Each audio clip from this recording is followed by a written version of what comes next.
Hey guys, it's Rock the Jake, and I'm here today to give you a video on how to install a bass drum head. I recently acquired a very nice Aquarium 2-ply Super Kick No. 2 bass drum head. Aquarium's usually an extremely good brand for bass drum heads, the batter side, which is the side that I have right here on my bass drum, which has been torn up and taped up as many times as possible. But it's time to finally put the new one on, and I'm excited.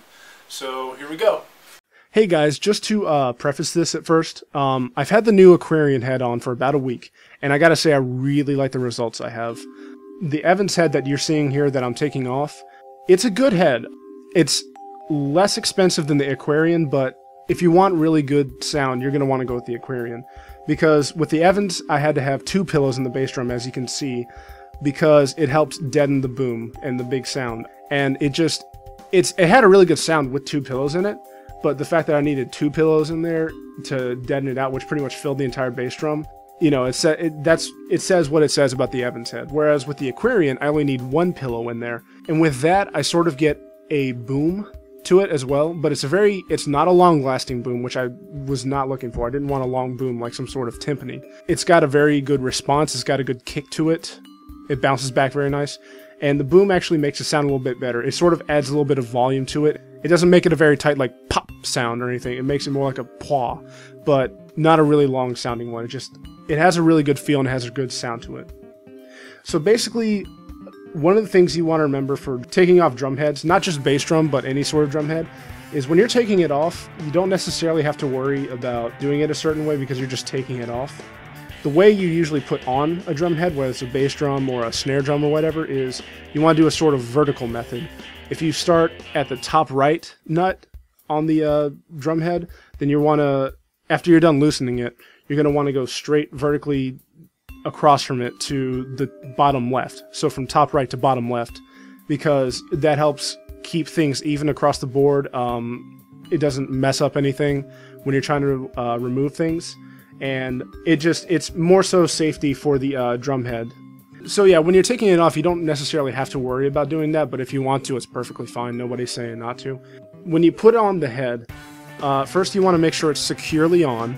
So that's why you do the vertical thing, so that you can get it on easily. And then once you have it completely on, you're going to feel around the drum head and feel around for any ripples, because that's loose space that needs to be tightened up.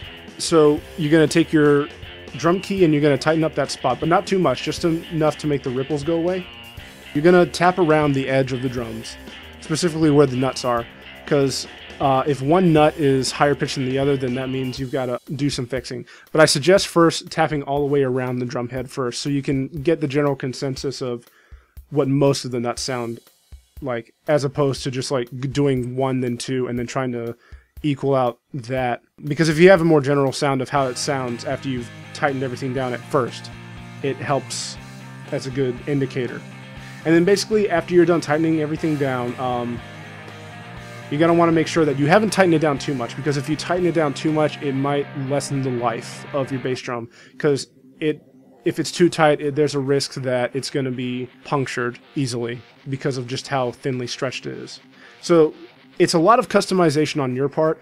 You want to make sure that there's a good response, there's a good kick to it, something that the beater will bounce off easily, but you want to make sure it's not too tight and it could accidentally puncture a hole, and you want to make sure it's not too loose where it's not bouncing good enough, because if you want to do some more advanced things especially, you need a good bounce. Like I said, it's a lot of customization up to you, but I've given you the basics, so hopefully that helps you out. And now for the final test. Now that the bass drum head is on, I'm going to just hit it a few times with my bass pedal down here and see how it sounds. I've already done some adjusting to the front head too. Basically just do that for your own personal gain. You know, drum sets are different. So here we go.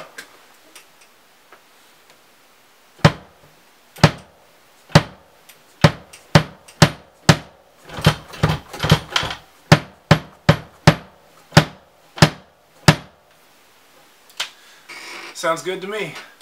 Thank you for watching.